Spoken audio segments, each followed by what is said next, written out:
Okay, we're finishing week 5 of the legislative session, 2 weeks to go. I'm on the Executive Appropriations Committee, meaning we help finalize the budget and make sure that we balance the budget like we're required to do under the Utah Constitution. We do every year.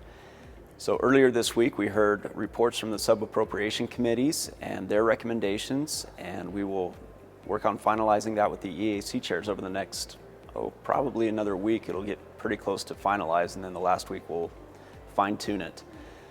So that means with a lot of the appropriation stuff going to the kind of behind the scenes, getting the work done, we're dealing a lot with policy bills now and spending a lot of time. So I have been working on AI and technology policies and trying to find the right place for states to step in and regulate this. I have a bill that passed the Senate this week, and it deals with regulating AI, particularly when dealing with consumers, and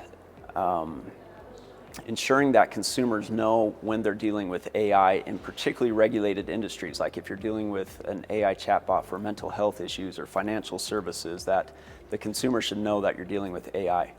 We also wanted to encourage innovation here in Utah, and so under the Department of Commerce, the bill creates an AI laboratory which would allow companies and venture capitalist companies to invest in AI, but to link arms with regulators so that the regulators can kind of know what's happening and ensure that there's not harm to the public whilst still encouraging this innovation.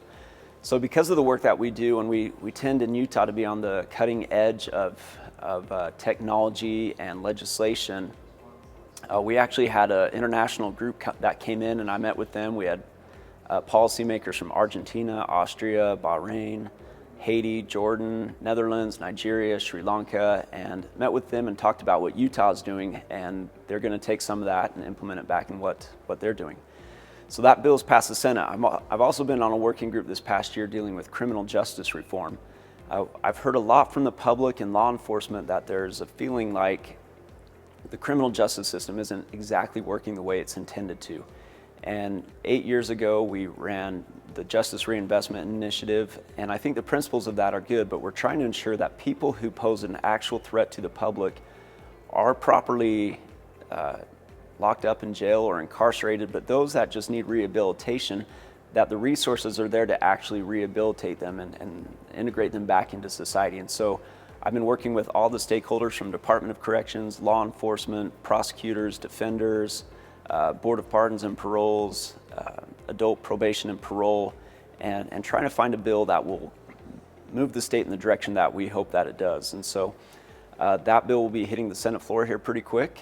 Anyways, feel free to email me, text me, call me, and we're looking forward to 2 more weeks.